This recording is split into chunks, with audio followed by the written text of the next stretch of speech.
All right, Shalom. This is the brother Nahalia from the GMS Orlando camp. I want to start off by giving all praise, honor, and glory to Yahweh, Ba'ashem, Yahweh Shai, Ba'ashem, Rakakodash.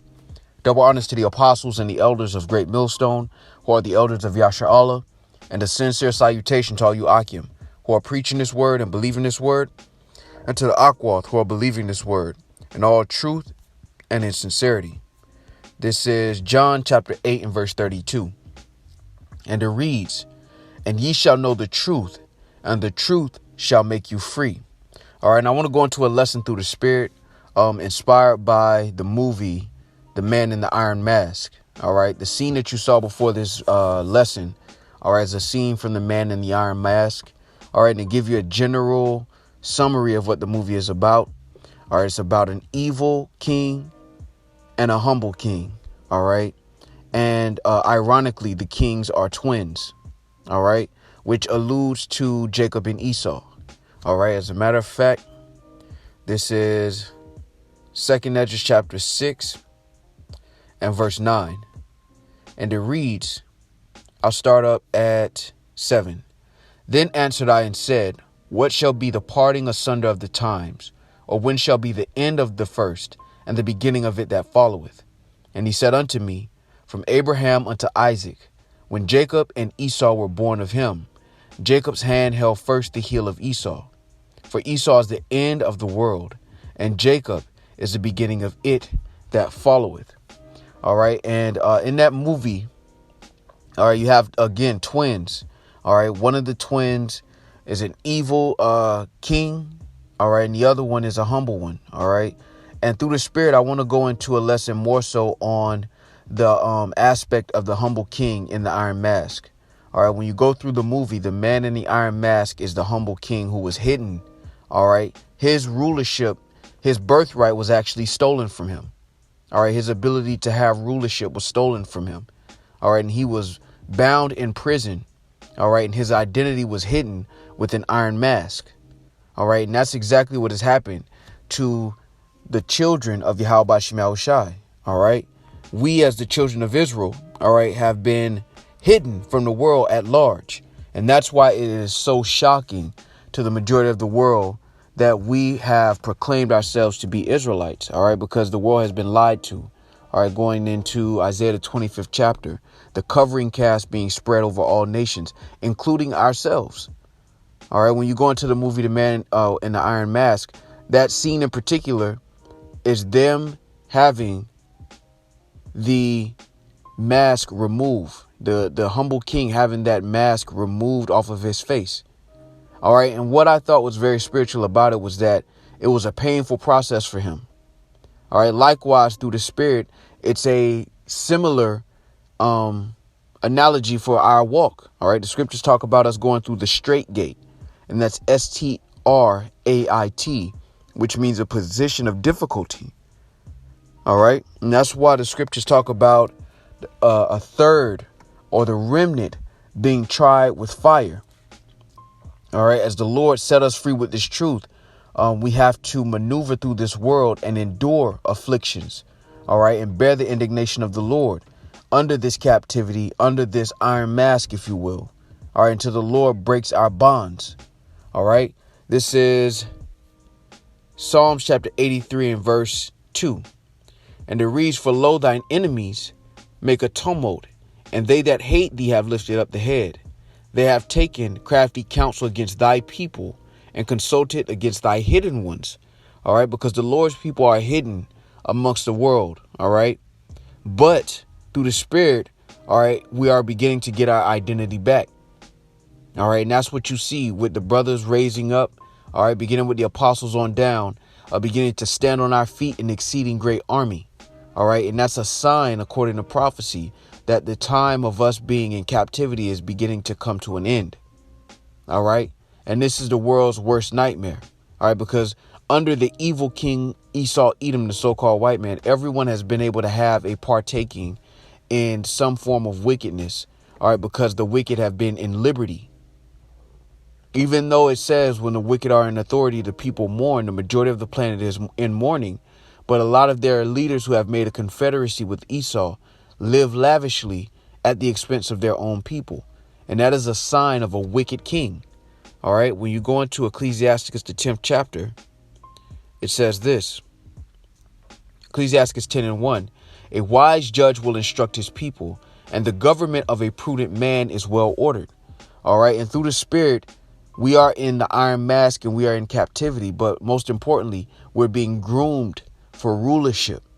All right. When you watch the movie The Man in the Iron Mask, the man or the king, the humble king that was in the iron mask and bound in prison, before they were actually able to put him in rulership, he had to be trained. He had to be taught the etiquette of how to conduct himself as a king, how to exercise rulership, how to exercise discernment, how to show that he fits in the royal room, if you will. The same thing is happening for us through the Spirit. We're learning how to have dominion and rulership, beginning with the most important step, our own spirits. All right. The scriptures talk about he that can't control his own spirit is like a city without walls. All right. Now, continuing right here, as a matter of fact, let's go to Proverbs. All right, so this is Proverbs chapter 25 and 28. He that hath no rule over his own spirit is like a city that is broken down without walls.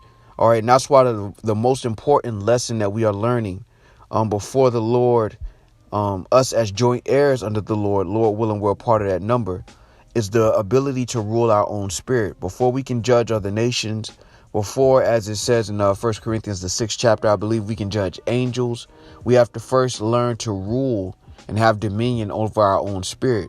And grace has been given to us to perfect that or rehearse that until we are made perfect in the flesh. All right. And that is, in essence, the chains of darkness, as the scriptures refer to them. All right. And when you compare it to the movie, The Man in the Iron Mask in the prison is the humble king's captivity, so to speak. But as he's freed from that through the knowledge of who he is, he still must be trained to assume that position of rulership. All right. And that reminds me of Galatians, the 4th chapter and the 1st verse. And it reads, Now I say that the heir, as long as he is a child, differeth nothing from a servant, though he be Lord of all, but is under tutors and governors until the time appointed of the Father. Even so, we, when we were children, were in bondage under the elements of the world. But when the fullness of the time was come, Yahweh Shai sent forth his Son, made of a woman, made under the law, to redeem them that were under the law, that we might receive the adoption of sons. So in essence, the truth has set us free to a degree. All right. And when you watch The Man in the Iron Mask, he's set free, or I should say that he's taken out of the prison. The mask is removed off of him. And then he spends time with the musketeers, learning how to be a proper ruler, learning how to show forth royal etiquette. All right. And for edification's sake, I'm going to get the word etiquette. All right. So let me grab etiquette in the etymon. All right. Because I've mentioned it a few times. So let's get etiquette.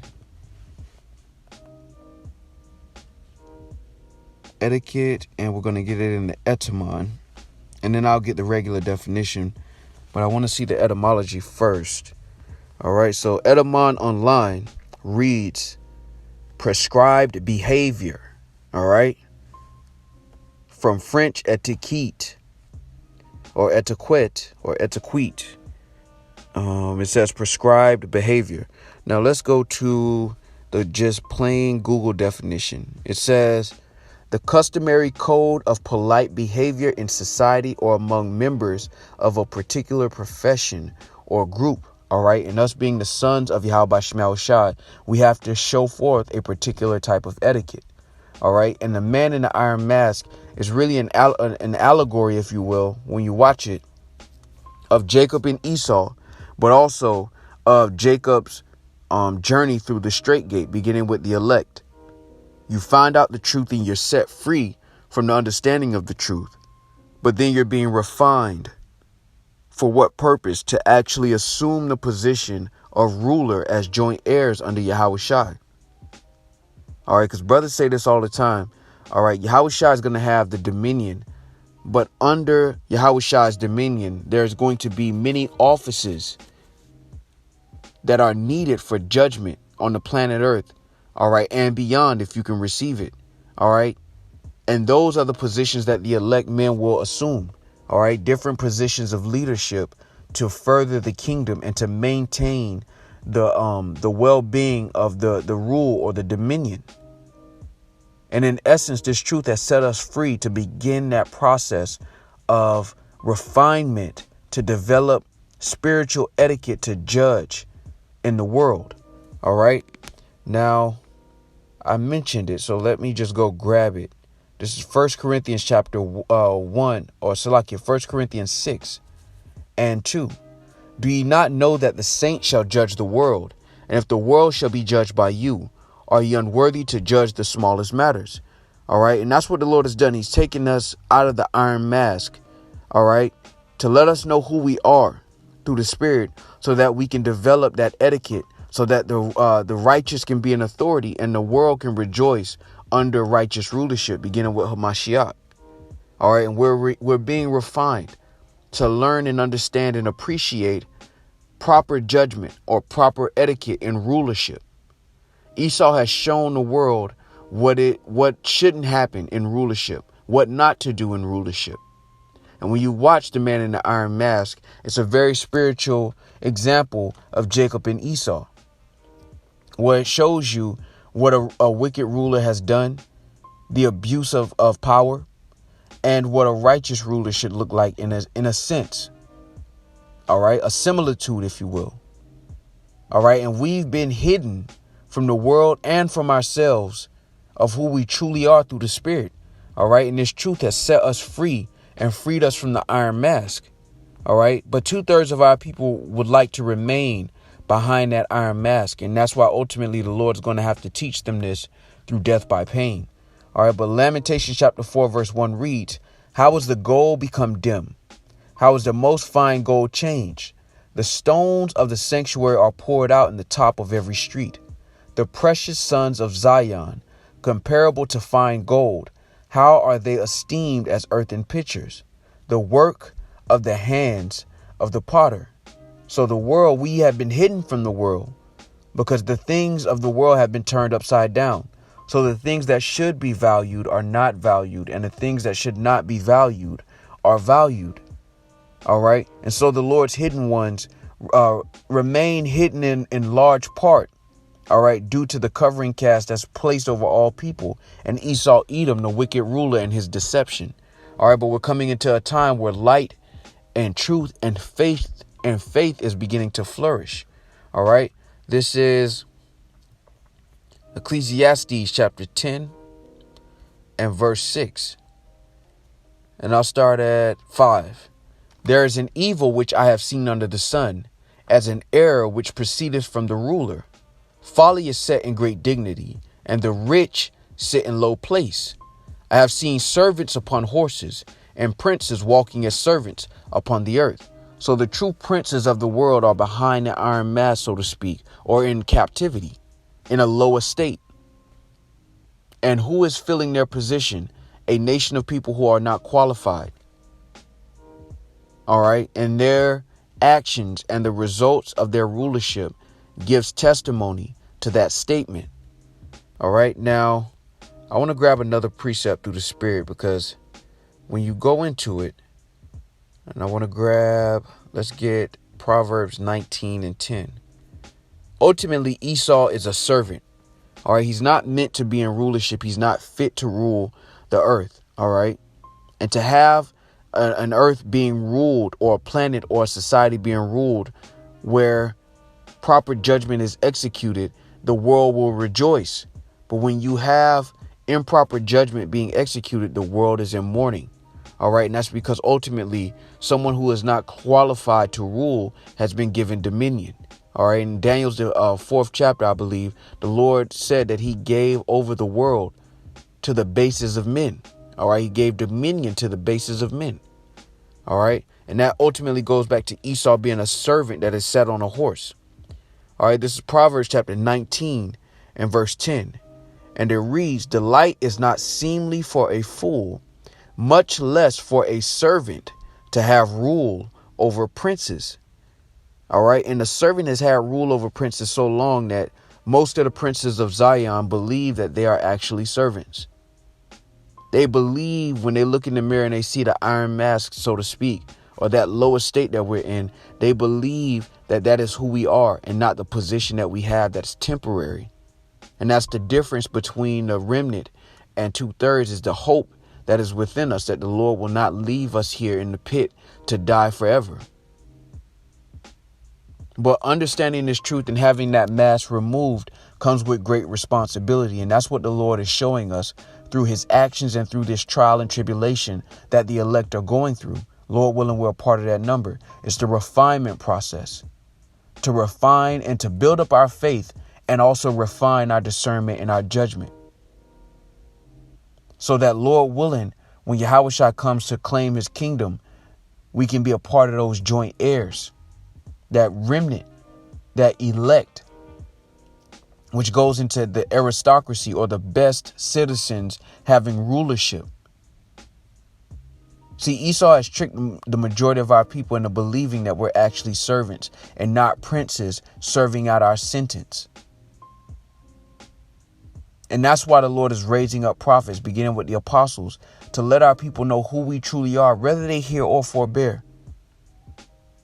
When you look at the man in the iron mask, there was a moment that the young humble king had to decide within himself if he wanted to remain in a lower state or if he wanted to climb up to the position that was his birthright.